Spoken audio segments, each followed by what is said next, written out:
찬양 연습으로 하면 정신이 좋죠. 어디에 가서 중간에 쉬지 못하고 끊을 수 있어요. 그런데도 감사죠. 오늘 찬양하는 중에 울어도 못하네 그 찬양이 있죠. 그게 오늘 말씀 전하고 똑같은 말씀을 하고 있습니다. 울어도 못합니다. 여러분 너무 진짜로 더 못해요. 실수는 안 됩니다. 착하고 선한 일해도 안 돼요. 여러분 노력 아무리 해도 안 됩니다. 근데 무엇으로 됩니까? 예수 그리스도로 됩니다. 아멘. 예수 그리스도를 믿음으로 됩니다. 아멘. 거듭 다시 태어나면 됩니다. 아멘. 여러분 구약이 말하는 것에 고린도후서 3장 14절에 보면 이렇게 말씀하고 계세요. 고린도후서 3장 14절. 그러나 그들이 마음이 완고하여 오늘까지도 구약을 읽을 때에 그 수건이 벗겨지지 아니하고 있으나 그 수건은 그리스도 안에 없어질 것입니다. 그러니까 구약을 볼 때 수건이 벗겨지면 가려있는 게 벗겨지면 보이는데 뭐가 보이냐면 그리스도가 보이네요. 뭐가 보여요? 그리스도. 여러 구약 안에서 여러 부분과 여러 모양으로 인물을 통해서 사건을 통해서 또 어떤 예표를 통해서 비유를 통해서 그림자를 통해서 다 얘기하는 건데 그거에 이 눈에 비늘만 딱 벗겨지고 수건만 가려져 있던 내 율법적인 수건만 딱 가려지면 벗겨지면 보이는데 그리스도가 보이는 거예요. 그래서 이 구약이 말하는 것에 수건을 벗고 보면 모두가 다 뭐가 보이냐면 그리스도 메시아가 보이시는 거예요. 또 이 구약의 말씀을 또 증거하는 것이 있는데 신약에 누가복음 24장 44절에서 46절 말씀을 보면 이렇습니다. 누가복음 24장 44절에서 46절의 말씀 또 이르시되 내가 너희와 함께 있을 때에 너희에게 말한 바 모세의 율법과 선지자의 글과 시편이 나를 가르쳐 기록된 모든 것이 이루어지리라 하리라. 자, 모세의 율법과 모세의 율법 5경과 선지자의 글, 선지자의 많은 글이 있죠. 그리고 시편의 글이 누구를 가리켜 얘기하고 있다? 아니, 처음에 다시 수건이 벗겨지고 보면 누가 보인다? 그리스도. 자, 그러면 여기서 보세요. 모세의 율법과 선지자의 글과 시편이 누구를 가르쳐 기록하고 있다?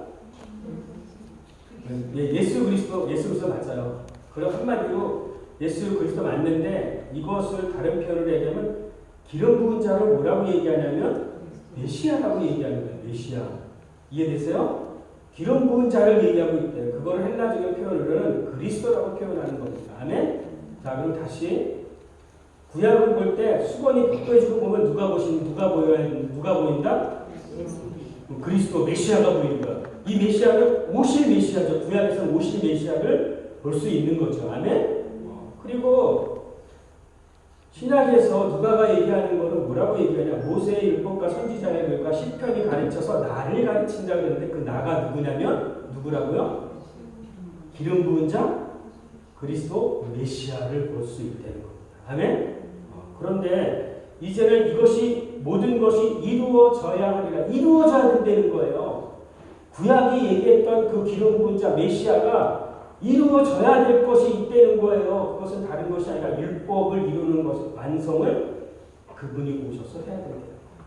그래서 이 한 말이 이것이니라 하고 44절에 이렇게 말씀하시고 그가 그 메시아가 오셔서 기름 부은 자가 오셔서 어떤 일을 할 것인지가 45절에서 46절의 얘기가 있습니다. 45절에 45절 볼게요. 뭐라 그래요?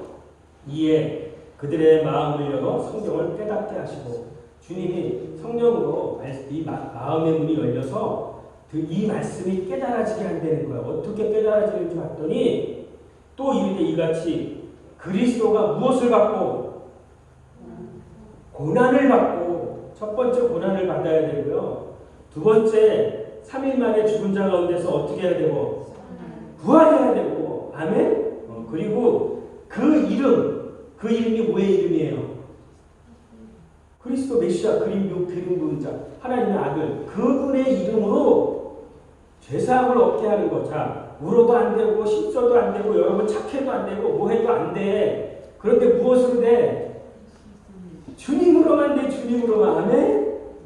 그래서 그분이 뭐야? 그의 이름으로 죄사함을 얻게 하는 거. 다른 것으로 죄사함을 얻을 수 없어요. 그의 이름, 그 이름으로만이 죄사함을 받게 하는 것이 이루어지는데 이 회개가 어디서부터 일어나야 되냐면 예루살렘으로부터 시작하여 모든 족속에게 전파될 것이 기록되었느니라. 그럼 성경에서 자 구약에서는 오실 메시아에 대해서 얘기해 줬고, 그죠? 그리고 2000년 전에 그 메시아 말씀하셨던 그 메시아가 오셔서 죽으시고 부활하시고, 그죠? 그래서 제사함을 얻게 한 회개가 예루살렘으로 시작돼서 흘러 우리까지 오게 된 거예요. 그런데 우리까지 오는 게 끝이 아니라 우리를 통해서 어떻게 되냐? 모든 족속이 전파돼야 될 것이 기록된 것이 무엇이다?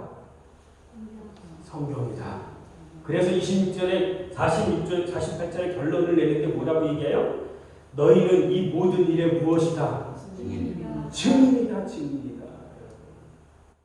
이 44절에서 48절 안에 이루어진 것이 있고 이루어져야 될 것이 이 안에 있는 것입니다. 여러분, 주님이 이 땅에 오셔서 무엇을 받냐면 고난을 받아야 됩니다. 아멘. 다음 주가 무슨 주간이에요? 응? 고난 주간이죠. 고난 주간이 끝나면 그 다음에 무슨 주일이에요? 부활주일이에요. 부활이 그냥 있지 않아요. 뭐가 있어야지 부활이 있어요? 부활은 반드시 죽음이 전제가 돼야 되는 거예요. 근데 주님은 죽기만 하신 것이 아니라 모든 고난을 다 받으셨어요. 누가 받아야 될 고난? 우리가 받아야 될 모든 징계와 허물과 저주를 받아야 될 그 모든 것을 그분이 담당하시고 죽으시고 부활하셨습니다. 그래서 여러분 다 한 주간은 고난 주간으로 월요일부터 제가 매일매일 일주일 동안 주님이 어떠한 행적을 하셨는지 그 말씀을 보내드리는 거예요. 그러니까 이 고난 주간, 주님이 고난 주간에 함께 참여하시든지 음식하시면서 참여하시든지 여러분 다 참여하시기를 소망합니다. 그래서 주일날 기쁨의 부활을 받기를 소망합니다. 아멘. 금요일날 죽을 때 주님이 죽으셨을 때 내가 그와 함께 못 박혀 죽는 역사가 일어나길 소망합니다. 그래서 3일 후에 그분이 부활할 때 그와 함께 새로운 생명으로 새로운 존재로 부활하는 그런 역사가 있기를 소망합니다. 여러분, 저번 주에 바울에 대해서 얘기했는데 다메섹 사건 이후 다메섹에서 주님을 만나고 그가 회심하고 그 삶이 변화가 일어났어요. 그래서 오늘 같이 좀 나누고자 하는 것은 뭐냐면 바울이 받은 계시가 무엇일까? 바울이 받은 계시와 베드로가 받은 계시가 조금 차원이 다를 수가 있어요. 그죠? 그래서 오늘은 바울이 다메섹에서 주님을 만나고 그가 받은 계시의 말씀, 계시의 말씀이 무엇인지를 함께 좀 나누기로 합니다. 그가 주님께 받은 그것을 계시의 말씀을 11편의 서신서를 써서 교회들에게 전해주었습니다. 그런데 11편 안에 그러면 바울들이 받은 계시의 말씀들이 있을까요? 없을까요? 있죠. 고린도에서는 고린도에게 전한 거, 갈라디아는 갈라디아서, 에베소서는 에베소, 다 그 로마는 교회, 로마 교회에게 다 자기가 받은 계시로 받은 그 말씀들을 편지로 써서 전해줬어요. 그러면 우리가 열쇠고는 한 번에 다 못하지만 바울이 받은 계시의 말씀이 무엇인지를 우리는 전체를 다 볼 수는 없지만 어떤 것인지 계시의 말씀이 무엇인지를 보기를 소망합니다. 그래서 바울이 편지를 쓸 때 제일 먼저 자기 정체성을 얘기하는데 인사말을 할 때 인사말을 이렇게 합니다. 하나님의 뜻대로 그리스도 예수의 사도된 바울. 누구의 뜻대로 사도가 됐다고요? 하나님의 뜻대로 사도가 됐대요. 내가 내 뜻대로 내가 하고 싶어서 신학교 갔다 와서 하나 그게 된 게 아니고 또 주님 하나님의 뜻대로 누구의 사도가 되었냐 봤더니 누구의 사도? 그리스도 예수의 사도가 됐다. 자기가 만난 빛 가운데 만난 그 부활하신 그리스도를 만난 그 그리스도를 만난 사도가 되었다고 얘기하는 것입니다. 여러분 사도가 뭐예요? 수요일날 얘기했는데 우리 장로님이 말씀하셨는데 사도는 뭐냐면 보냄을 받았다는 거예요. 그러면 보냄을 받았기 때문에 누구를 증거할까요? 보낸 이를 증거하죠. 보낸 이를. 그러니까 부활의 그리스도를 만나고 그리고 그 그리스도를 전하였다는 거야.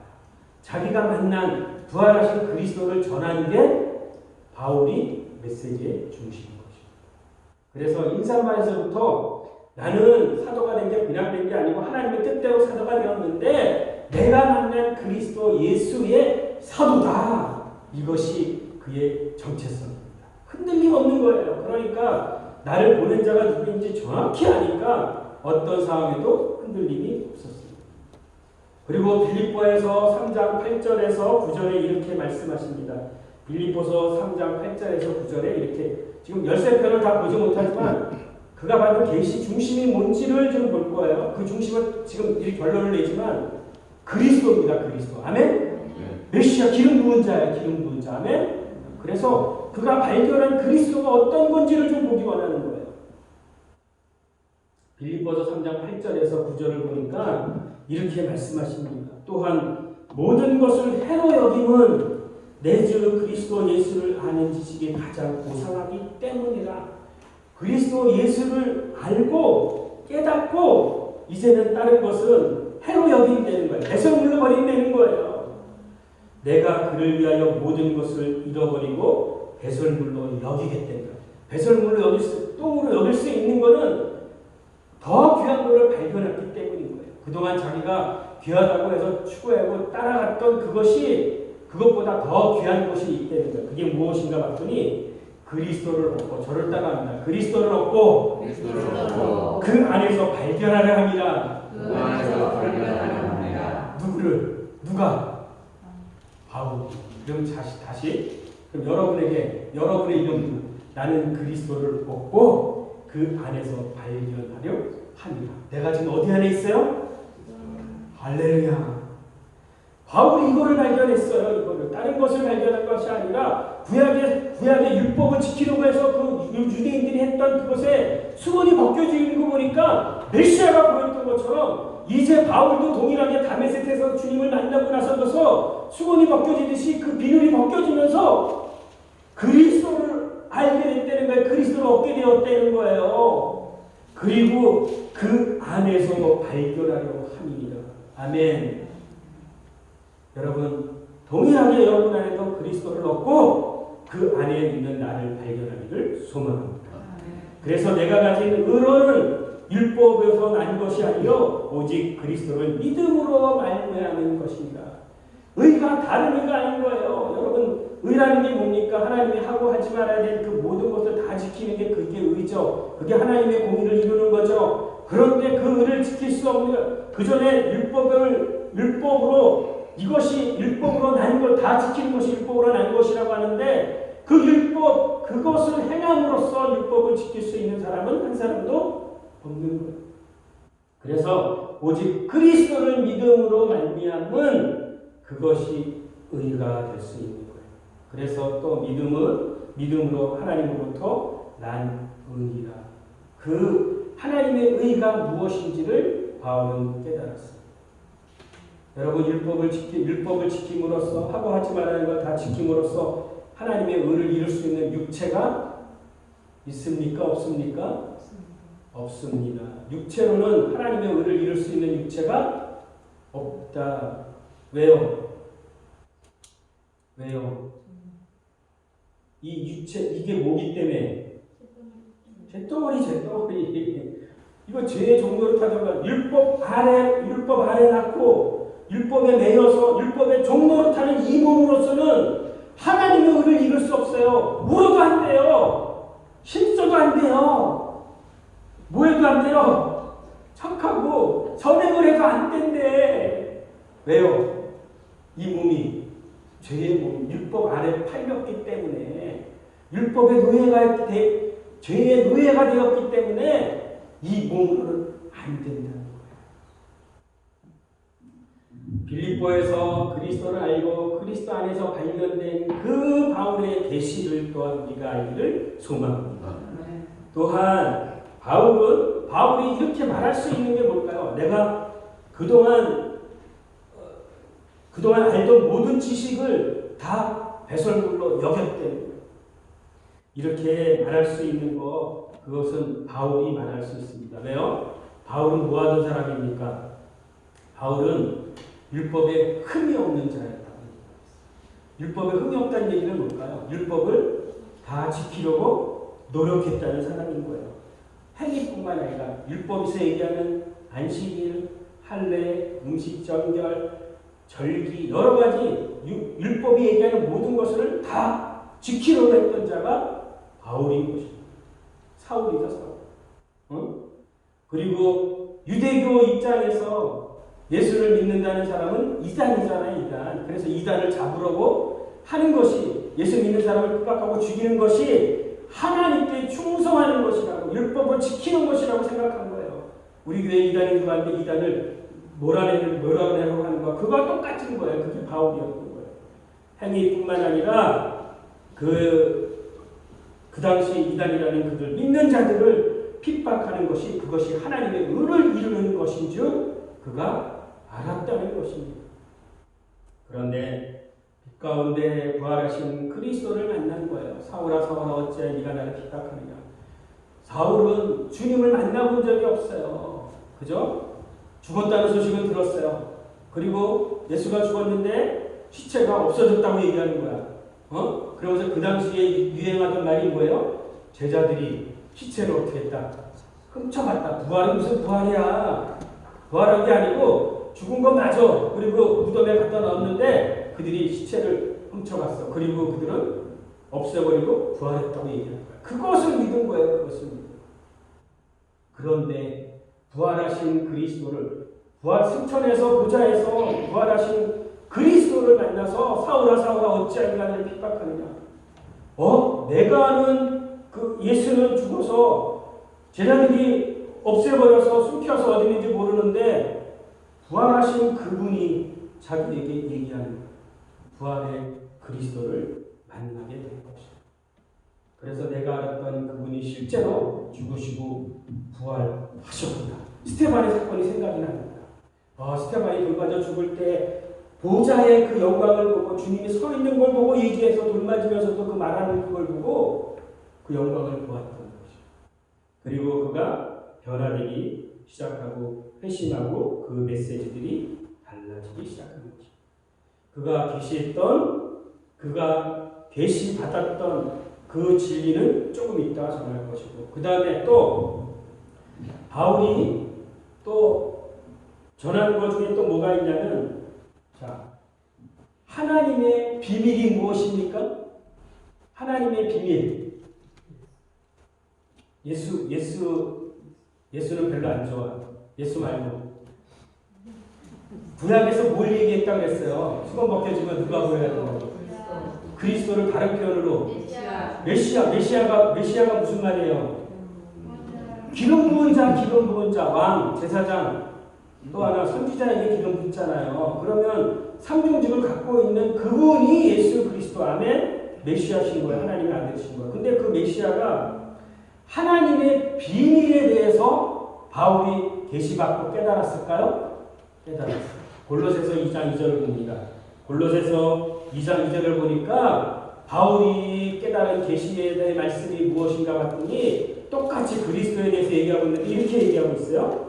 골로새서 2장 2절에 이는 그들로 마음의 위안을 받고 사랑 안에서 연합하여 확실한 한 해의 모든 풍성함과 하나님의 비밀인 무엇을 깨닫게 하렵니다.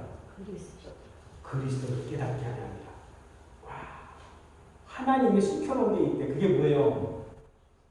비밀. 하나님의 비밀은 뭐?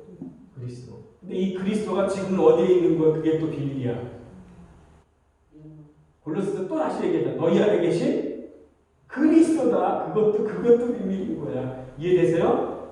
그래서 바울에게 계시된 것은 그리스도를 계시해 주셨어요. 메시아를 계시해 주셨습니다. 아멘? 메시아가 어떤 분인지, 지금은 어떤 상태까지 와 있는지를 계시해 보여준 거예요.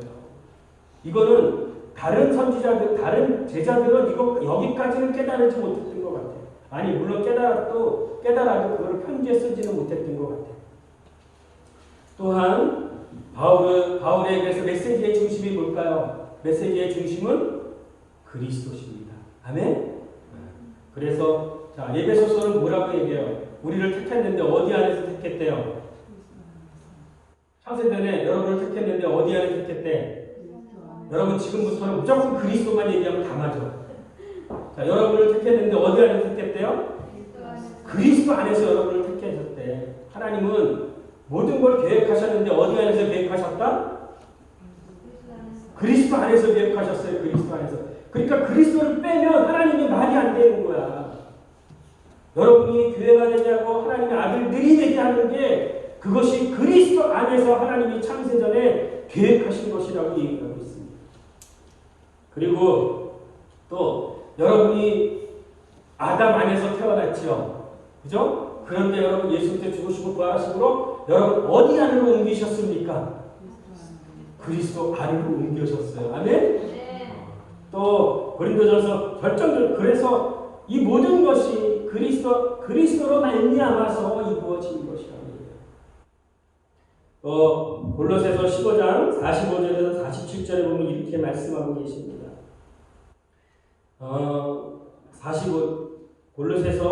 고린도전서 15장 45절에서 47절에 보니까 이렇게 되어 있어요. 기록된 바 첫사람 아담은 생명이 되었다 함과 같이 마지막 아담은 살려주는 영이 되었나니 그러나 먼저는 신령한 사람이 아니요 육의 사람이요 그 다음은 신령한 사람입니다. 첫사람은 땅에서 났으니 흙에 속한 자이거니와 둘째 사람은 하늘에서 나셨느니라. 자, 처음에 지금은 주님이 어디까지 오셨냐면 우리 안에 어떤 영으로 오셨어요? 살려주는 영으로 오셨어요. 그렇죠? 그런데 첫사람 아담은 어떤 사람이냐면 육의 사람이래요.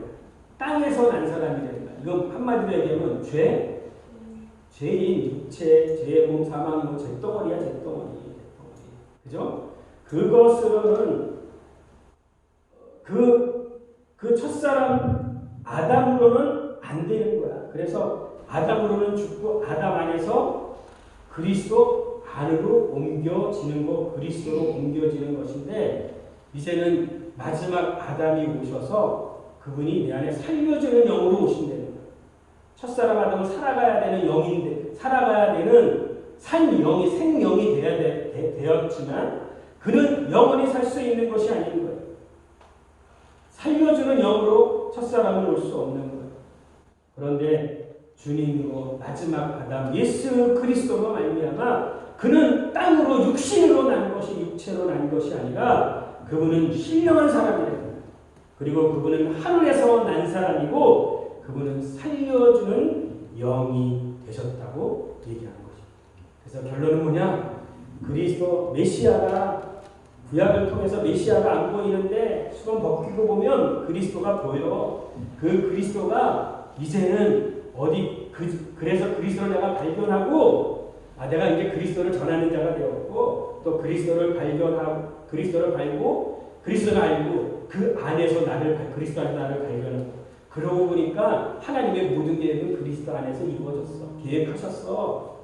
그리고 이제 우리를 그리스도 안으로 아담 안에서 그리스도 안으로 옮겨놓고 그분이 이제는 내 안에 살려주는 영으로 오셨다고 얘기합니다.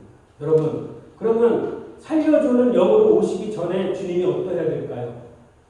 하나님은 영이십니다. 하나님 보여요? 안 보여요? 안 보여요.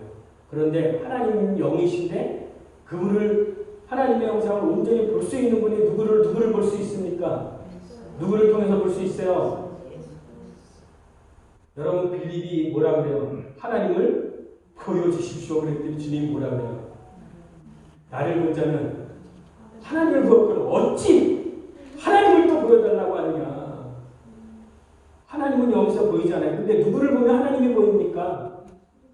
주님을 보시면 하나님이 보이죠. 그죠? 그분은 영이셔요. 근데 영이 살려주는 영으로 오기까지는 이런 과정이 있어야 되는데 말씀이신 분이 영이신 그분이 우리의 모든 것을 저주를 받고 해결하기 위해서는 우리가 되셔야 되는 거예요. 그래서 그분이 하나님이 이 땅에 피조물로 오신 거예요. 창조주가 피조물로 오신 거예요. 그것을 육체로 오셨다, 성육신하셨다고 얘기하는 겁니다. 아멘? 하나님이 영이신데 영이신 그분이 사람이 돼서 오셨어요. 성육신하셨습니다. 성육신 첫 번째 성육신하시고 그리고 우리가 되셨습니다.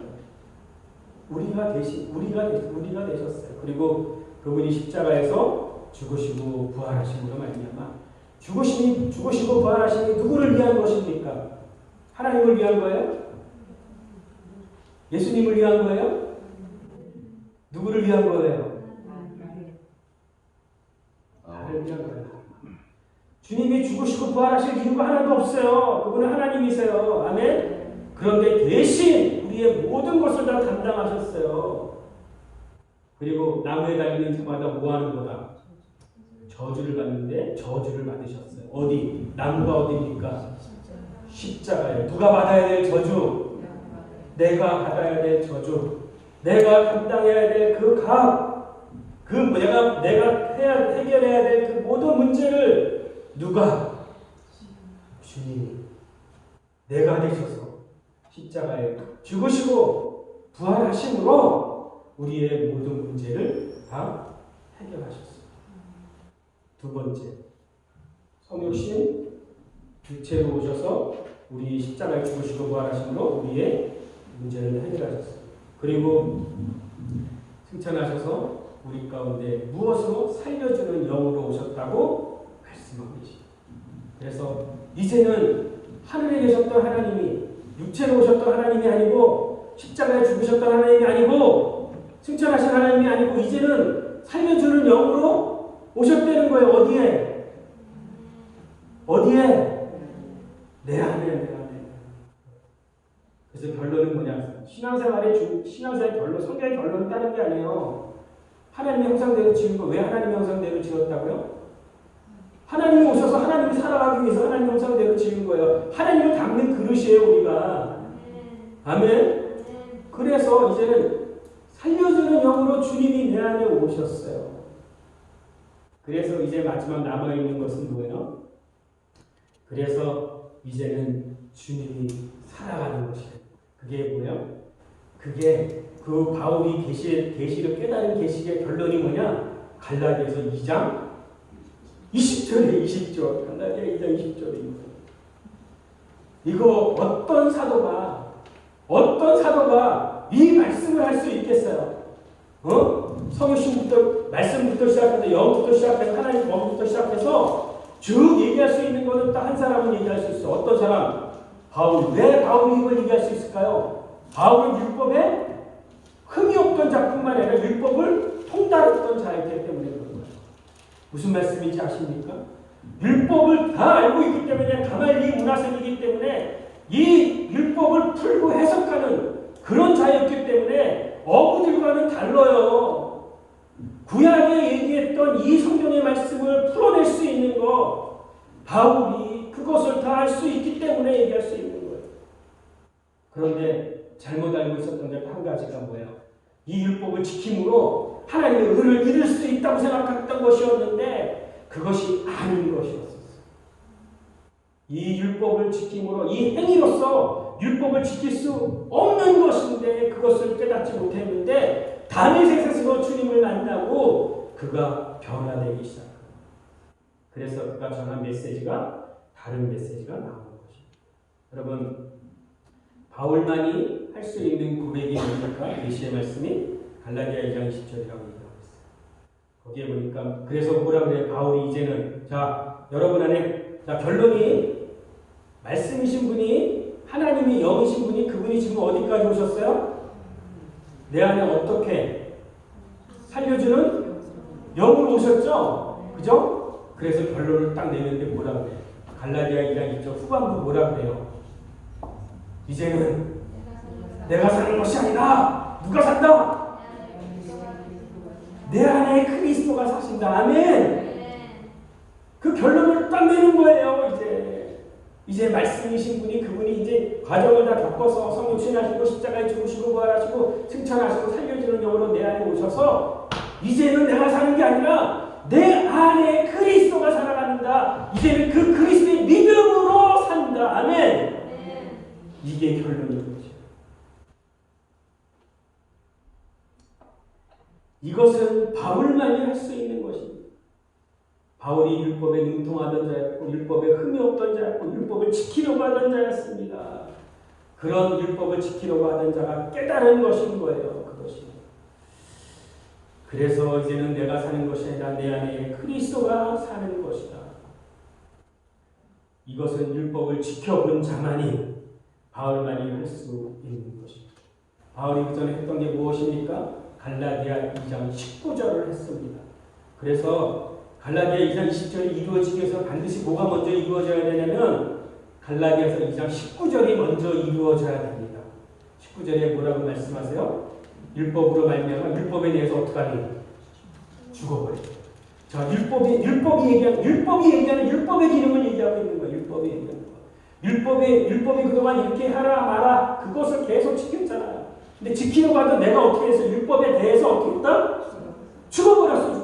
내가 율법을 지키는 내가 죽어버렸다니까. 아멘? 이게 먼저 깨달아져야 돼요. 내가 율법을 지킬 수 있습니까? 없어요. 내가 율법을 지킬 수 없어요. 자, 그래서 이제는 율법을 지킴으로 행함으로써 하나님의 의를 이룰 수 있는 육체가 없구나. 그걸 깨달은 거예요.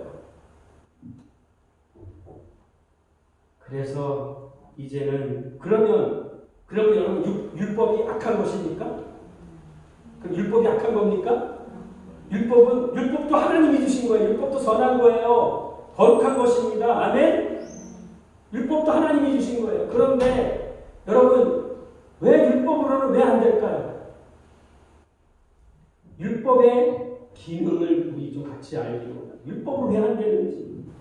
여러분 율법은 악한 게 아닙니다. 로마서가 얘기하는 거죠. 이것도 율법도 하나님이 주신 거예요. 모세를 통해서. 그죠? 그래서 율법도 거룩하고 선하고 의로운 것입니다. 그런데 이 율법을 지었지만 율법을 준 그것에 율법을 지킬 수 있는 능력까지 주었습니까? 율법을 주었는데 율법을 지킬 수 있는 능력까지 줬나요? 아니요. 율법을 지킬 수 있는 능력까지는 주지 못한 거예요. 율법은 제시하는 기준은 제시해 줄 수 있어요. 그 기준이 어떤 기준일까요? 인간의 기준, 하나님의 기준. 하나님의 정도의 기준인 거예요. 하나님의 기준을 제시해 주고 인간 너희가 이 율법을 지키라고 얘기하는 것은 한마디로 얘기하면 너희는 지킬 수 없는 것을 깨달으라고 주신 거예요. 깨달으라고. 그래서 첫 번째 여러분 율법은 거룩하고 선하고 의로운 것입니다. 아멘? 그런데 이 율법을 주신 것은 우리가 지키라고 준 것이 아니고요. 우리가 지킬 수 없는 것을 깨달으라고 주신 것입니다. 내로서는 되지 않아요. 왜 우리가 율법을 지킬 수 없을까요? 하도 많이 이거 얘기해서 이제 더 이상 얘기할 필요 없죠. 그죠? 왜 우리가 율법을 지킬 수 없어요? 네. 우리로서는 안 되죠. 그죠? 우리 안에 죄가 있고 내가 죄고나 라고 죄인데 죄덩어리에서 여기서 무슨 율법을 지킵니까? 울어도 안 되고요. 힘줘도 안 되고요. 착해도 안 되고요. 예뻐도 안 되고요. 거듭나야지만이 돼요. 죽고 다시 살아나야지만이 되는 거예요. 기준은 제시해 주지만 그 기준은 하나님의 수준의 기준인 것입니다. 그래서 우리를 존재가 죄인이고 우리가 죄인임을 죄와 죄임을 깨닫게 하기 위해서 율법을 주신 것의 기능. 그래서 여러분 보세요. 성경은 이렇게 말씀하고 계세요. 하나님은 그러면 율법을 주시고서 이들이 지킬 수 없는 거 알았을까요? 몰랐을까요? 순종하지 못할 거 알았을까요? 몰랐을까요? 하나님은 아셨죠. 하나님은 지키라고 준 게 아니기 때문에 순종하지 못할 것도 아시죠. 아시기 때문에 하나님은 그것을 그 율법에서 해방할 수 있는 방법을 하나님은 이미 준비를 해놓으셨어요. 믿으십니까? 그것이 어떤 방법이냐면 그전에는 죄 아래 팔렸잖아요. 율법 아래 팔렸다고 얘기하고 있어요. 우리가. 그래서 팔려서 율법 아래 팔려서 율법의 종이 되었고 죄 아래 팔려서 죄의 종이 되어서 우리가 지킬 수 없지만 하나님이 해결할 수 있는 방법을 두었는데 그러면 이 죄의 몸, 이 죄의 종노릇하는 이곳에서 죄의 종노릇에서 어떻게 해방할 수 있겠느냐? 그것이 로마서 10장에 있는 거예요. 지금 여러분 13편의 바울이 13편을 다 합쳐갖고 지금 하나로 막 하고 있어요. 정신이 있어요? 없어요? 있어요. 아이고 감사해요. 하나로 다 깨어지니까 감사해요. 자, 7장에 어떻게 이 율법 아래 죄 아래 팔려있는 이 종노릇하는 죄의 종노릇하는 사단의 종노릇하는 이 사망의 면서 누가 나를 건져내려? 그랬더니 뭐라 그래요? 그랬더니 다른 것이 아니라 감사한다. 누구 하나님으로 예수 그리스도 말미암아 이 일을 이룰 것이다. 감사되는 거야. 감사되는 거야. 그 일을 이룰 수 있는 건 다른 것이 아니라 누가 해방하느냐? 예수 그리스도가 해방한다고 얘기하는 거야. 예수 그리스도를 통해서 하나님 예수 그리스도 말미암아 하나님께 감사한다고 로마서 7장 끝부분이 얘기하고 있잖아요.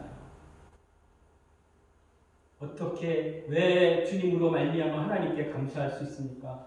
해방하는 방법은 다른 방법이 아니라 그 예수 그리스도가 십자가에 죽으시고 부활하심으로 말미암아 율법의 요구를 다 이루었다고 얘기하고 있어요. 여러분 믿으십니까? 율법의 요구를 주님이 죽으심으로 말미암아 우리의 모든 문제를 다 해결하고 부활하심으로 말미암아 우리가 다시 새로운 생명으로 살 수 있는 그 길을 주님이 다 마련해 놓으신 거예요. 그래서 율법의 요구를 십자가로 다 완성했느니라. 아멘. 그런 하나님께 감사한다고 바울이 로마서에서 얘기하고 있습니다. 자, 그래서 세 번째 율법의 기능은 어떤 기능이냐? 보세요. 주님으로 다 이루어진 거 믿으십니까? 그래서 율법은 뭐냐? 율법은 다른 것이 아니라 그리스도께 인도하는 몽학선생이라고 얘기하는 거예요. 그러면 보세요. 자, 율법을 통해서 어디까지 가야 돼요? 십자가인 예수 그리스도께까지 가야 되잖아요. 이해되십니까? 그래서 율법은 바울이 얘기하잖아요. 율법을 그리스도께 인도하는 몽학선생이니라. 오늘 본문에 뭐라 그래요? 자, 믿음이 오기 전에 우리는 율법 안에 매인 바 되었고 믿음이 오기 전에 믿음이 와야 된다는 거야. 믿음이 와야 된다는 거야. 뭐를 믿는 믿음? 율법으로 행하는 거 말고 예수 그리스도를 믿는 믿음 안에 그 믿음이 오기 전에 우리가 율법 아래 매였다는 거예요. 죄 아래 매였다는 거예요. 죄의 종로를 택다가 율법에 매였다는 거예요. 그래서 언제까지나 계시될 믿음의 때까지 갇혀 있었다는 거예요. 믿음의 때까지 갇혀 있었다는 거예요. 그리고 이와 같이 율법이 그 다음에 세 번째 기능이 뭔가 봤더니 우리를 어디께 인도한다? 그리스도께 인도하는 초등교사라는 거야. 초등교사. 이 초등교사가 뭐냐면 옛날 성경에는 몽학선생이라고 해요. 몽학선생. 어떻게 어린아이를 가르칠 때 어린아이를 보호하고 시종 들고 어린아이를 가르치고 또 어린아이 손잡고 길을 인도해 가는 사람이 초등교사예요. 초등교사. 그러면 율법의 세 번째 기능이 뭐냐? 율법은 내 자신을 깨닫게 하고 잿덩어리임을 깨닫게 하고 나로서는 지킬 수 없다는 걸 깨닫게 하시고 두 번째 그래서 죄인임을 깨닫게 하고 나로서는 안 되지만 주님이 율법을 다 이루신 것을 깨닫고 율법이 나를 누구에게 인도해 간다? 그리스도께 인도해 간다는 거예요. 그리스도께 인도해 간다는 거예요. 아멘? 그러면 여러분 죄 아래 팔려있던 여러분, 죄의 종로를 타던 여러분, 율법 아래 팔린 여러분, 이제 이 말씀을 통해서 바울이 계시한 이걸 통해서 여러분 어디까지 가야 됩니까? 율법을 통해서 그리스도까지 가야 돼. 아멘? 그리고 깨달은 게 뭐예요? 저걸 보고 내가 이루어야 될 나 모든 문제, 앞으로 있어야 될 모든 것까지 다 누가 다 그리스도가 다 해결했구나. 그거를 믿으라는 거예요. 믿으라는 거예요. 여러분이 행위가 아니에요. 여러분이 주님을 위해서 하는 거 그거 하지 마. 그거 울어도 안 돼. 여러분이 주님을 위해서 힘써도 안 돼. 여러분 주님을 위해서 선행을 해도 안 돼. 이해돼요? 내 안에 주님이 오셔서 주님으로 그때는 해야 돼. 그때는 울어도 돼. 내 안에 주님을 따라서, 성령을 따라서, 말씀을 따라서, 영을 따라서 그때는 울어야 돼. 내 안에 따라서 순종할 때는 해야 돼. 그런데 그러기 전까지는 안 된다. 그런데 그리스도께 인도하여 그리스도께 율법은 그리스도께 인도해서 그리스도를 만난다는 거야. 아멘? 그래서 바울이 얘기했던 건 내가 그리스도를 알고 그 안에서 나를 발견하려 합니다. 아멘! 이 바울이 발견된 계시의 말씀이 여러분에게도 동일하게 임하기를 소망합니다. 그래서 여러분 그리스도가 율법의 마침이 되셨습니다. 아멘? 다 율법을 이루셨습니다. 아멘? 여러분이 율법을 이루어야 돼. 그게 남아있지 않아요. 아멘? 그래서 율법과 선지자들이 얘기하는데 뭐라고 얘기하냐? 유한의 때까지. 이 예언은 언제까지? 유한의 때까지라니까. 누가복음 16장, 마태복음 11장 13절에 보면 뭐라고 얘기하고 있어요? 여러분 이렇게 말씀하고 계십니다. 율법과 선지자는 유한의 때까지니라. 더 이상 율법이 필요하고 더 이상 선지자가 필요하지 않는다는 거예요. 이미 누구로 이제 그 세례 요한 이후에는 누가 완성했습니까? 누구로 완성했습니까?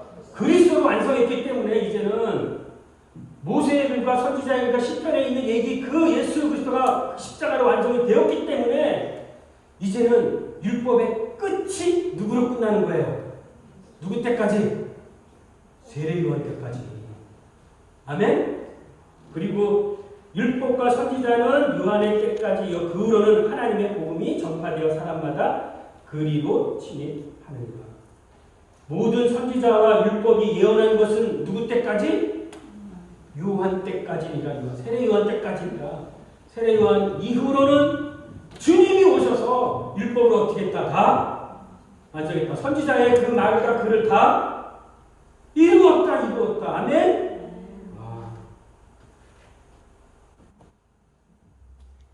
그래서 그 이루어진 것이 뭐냐?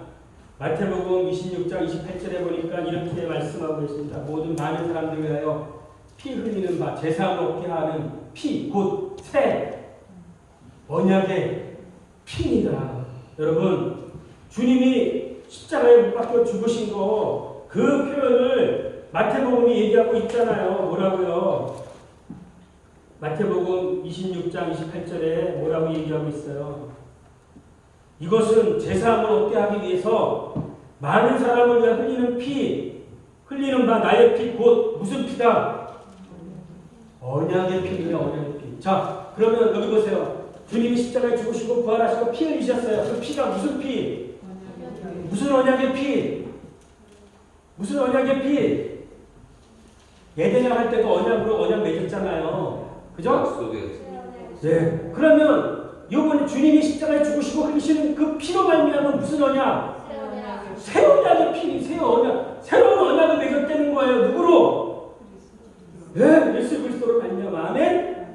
제사함을 많은 사람이 제사함을 얻게 하기 위해서 구약이 얘기하는 거 제사를 드릴 때 맨날 피의 제사를 드렸는데 그걸 믿음으로 드렸죠. 주님이 오셔서 십자가에 죽으시는 그 믿음을 얻고 피를 드렸죠. 근데 실제로 그분이 오셔서 그 피로 드렸던 그 피를 흘리셨다는 거예요. 아멘? 그 피로 말미암아 세운 다른 언약인데 그 언약은 무슨 언약이냐면 옛날의 언약과 다른 새로운 언약을 맺으셨다고 얘기하는 겁니다. 그 언약이 무슨 언약?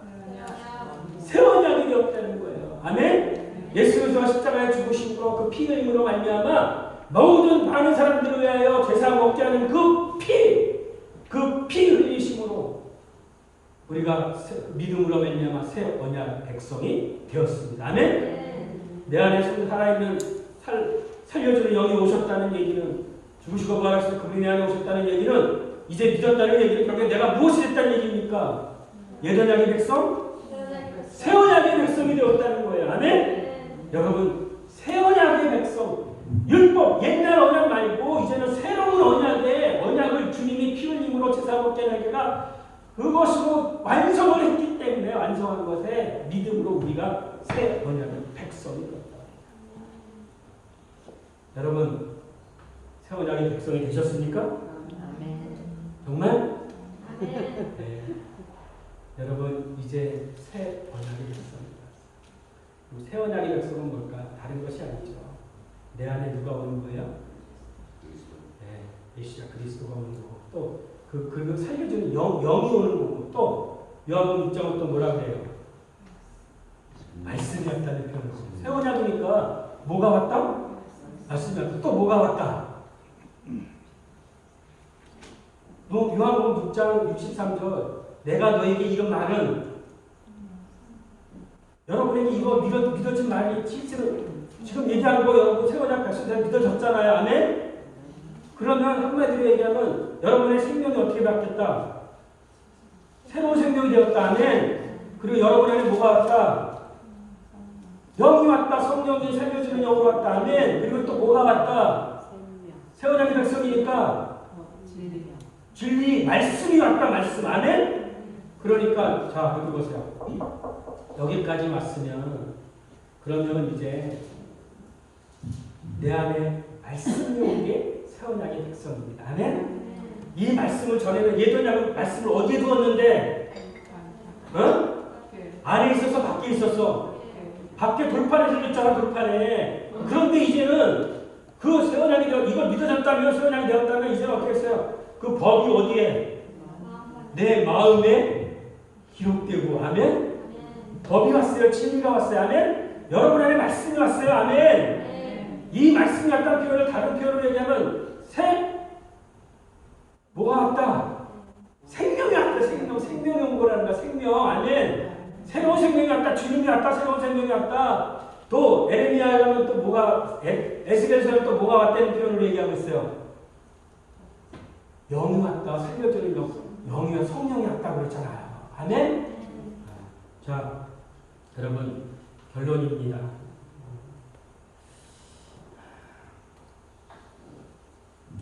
오늘 믿음이 오기 전에 우리는 율법 아래 매인 바 되었습니다. 율법의 종로를 타던 자였어요.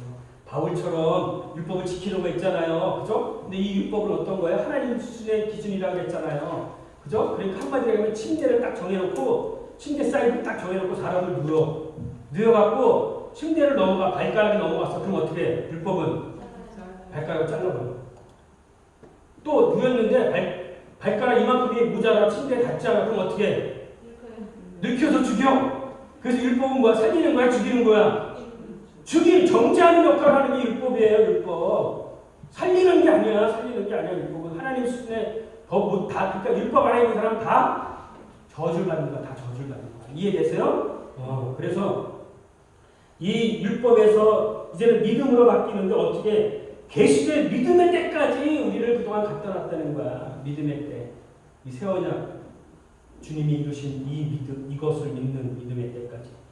그래서 이와 같은 율법이 우리를 그리스도께 인도하는 초등교사가 되어 우리로 하여금 믿음으로 말미암아 의롭다함을 얻게 하게 하니라. 이것을 또 행위로, 내가 또 행위로 하는 게 아니라 교사가 나를 끌고 가는데 내가 율법을 이루려고 하는 거 끌고 가서 여기까지 딱 가는 거야. 그리고 뭐라 그래요? 네가 율법을 이루어야 될 그게 필요한 게 아니라 주님이 너를 위해서 다 이루는 것을 너는 무엇하라? 믿으라. 믿음으로 말미암아 너는 뭐가 된다? 의인이 된다. 의롭게 되는 게 네 행위가 아니야. 믿음으로 주님이 나를 위해서 해놓으신 것을 믿음으로. 다음 주가 고난의 주간이에요. 여러분, 내가 주님 위해서 울고 마세요. 주님이 나를 위해서 울고 죽으신 거 그거 믿으시라고요. 그거 묵상하시라고요. 아멘? 율법 아래 나고 율법의 종로를 타고 그것을 믿음의 때까지 갖춰 주님이 죽으시고 부활하심으로 말미암아 또 이제는 믿음으로 말미암아 하나님과 올바른 관계가 형성된 새 언약의 백성이 되게 하셨습니다. 여러분 율법으로 믿음으로 옮겨지는 역사적 믿음으로 여러분 그리스도를 영접하는 모든 자들에게 있어서 되풀이 되어 나타나는 구체적인 사건입니다. 따라서 궁극적인 목적은 성취되는 율법은 더 이상 그리스도 안에 있는 성숙한 자녀들을 지배하지 못합니다. 여러분 율법이 여러분 정죄할 수 있습니까? 없습니까? 왜 없어요? 여러분은 지금 그리스도 안에 있기 때문에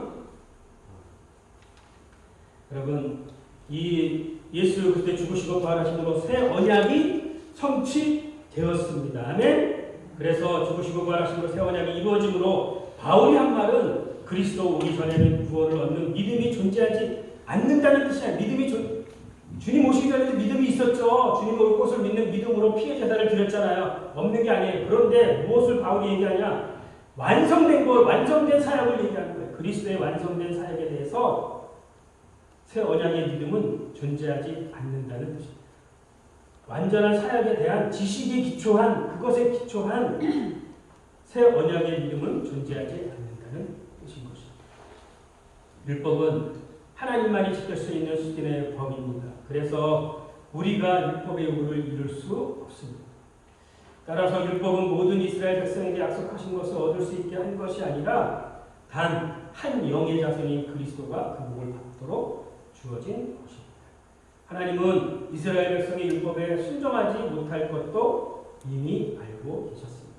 따라서 율법은 의롭다 함을 얻는 것은 오직 믿음으로 올 것을 이미 아브라함에게 주신 약속으로 확증하셨습니다. 결론입니다. 바울이 받은 계시의 말씀은 13편의 편지 그 서신서들을 통해서 중심을 이루고 있는 그 내용은 뭐냐? 영이신 하나님이 사람이 되셔 성육신으로 오셔서 우리를 위하여 죽고 부활하심으로 우리의 모든 문제, 율법의 저주에서 해방하셨고 이제는 살려주는 영으로 우리 안에 오셨습니다. 이것을 믿으라고 말씀하시고 이 계시가 바울의 계시가 우리 안에도 밝히 드러나기를 소망합니다. 그래서 고린도서 3장 17절에 주는 영이시니 주의 영이 계신 곳에는 자유함이 있느니라. 주의 영이 내 안에 계시면 이제는 자유한 거예요, 여러분. 이 말씀이 믿어짐으로 주님이 내 안에 살려주는 영으로 오셨다는 이 말이 영으로, 성령으로 오셨다는 말씀이고 또 이 말씀이 생명인 주님이 오셨다는 말씀이고 또 내 안에 주님이 신성이 더하여 저간다는 것입니다. 여러분 내 안에 주님이 오셨다. 그것이 말씀이 오셨다. 생명이 오셨다. 영이 내 안에 오셨다는 이 말씀, 이 생명, 이 새 생명 그것을 믿고 이제는 내 안에 말씀을 따라서 내 안에 새 생명을 따라서 내 안에 성령을 따라서 순종을 해갈 때 이제는 율법의 요구를 이루어갈 수 있습니다. 자, 보세요. 바울이 그리스도 부활 여기 이 계시된 거 이걸 깨닫기 전에는 어떻게 했어요? 자기가 율법을 이루려고 했죠. 그런데 이제는 이걸 깨닫고 내 안에 말씀이 왔다, 내 안에 성령이 왔다, 내 안에 새 생명이 왔다. 그래서 이제는 어떻게 율법을 이루는지 봤더니 전에는 내가 이루려고 했던 거였는데 지금은 내 안에 말씀을 따라서 성령을 따라서 아멘? 새 생명을 따라서 순종해 갈 때 율법의 요구를 이룰 수 있다고 얘기하는 것입니다. 아멘? 여러분 원수 사랑할 수 있어요? 없어요? 있어요? 없어요? 있습니다. 왜요? 이 율법의 요구 할 수 있어요? 없어요? 있어요. 나는 못하지만 내 안에 그리스도로 하실 수 있습니다. 아멘? 믿어지세요? 저는 되게 미워 죽겠어. 오른팔 때렸는데 저거 가서 내가 오른팔 때려줄 수 있어. 그런데 옛날에 나는 그랬어. 근데 지금은 내 안에 누가 사셔? 그리스도가 말씀이 있고 성령이 내 안에 있고 그래서 이 성령이 말씀을 살아가게 하는데 그 앞에 가서 원수를 때리는 게 아니라 맞은 걸 때리는 게 감는 게 아니라 가서 또 하나 또 다 대주는 거야. 뭐라고? 왼편도 있어, 오른편도 있어. 할 수 있어 없어? 할 수 있어. 누가 하는 거야? 내가 아닌 내 안에 그리스도가 살아갈 때 아멘. 그러니까 갈라디아 20절이 여러분 신앙의 비전이에요. 내가 아니고 나 죽고 내 안에 그리스도가 살아갈 때 율법의 요구를 이뤄갈 수 있는 거예요. 속옷 달라면 겉옷도 주고 오리가 나면 심리도 갈 수 있고 오리밥 때 왼밥까지 갖다 댈 수 있는 거 원수까지 사랑할 수 있는 거 내가 아닌 내 안에 그리스도로 살아갈 수 있는 것입니다. 이게 여러분 결론인 것입니다. 유대인에게는 율법을 주고 율법을 통해서 그리스도를 발견하게 했는데 이것을 다른 사람은 발견 못했어요. 그런데 바울은 발견했던 이 계시가 우리 안에도 밝히 드러나기를 소망합니다. 그래서 이제는 내 안에 그리스도, 내 안에 성령, 내 안에 살려지는 영, 내 안에 말씀, 내 안에 새 생명을 따라서 순종하여서 율법의 요구를 이루어가는 저와 여러분 되기를 주님의 이름으로 축원합니다.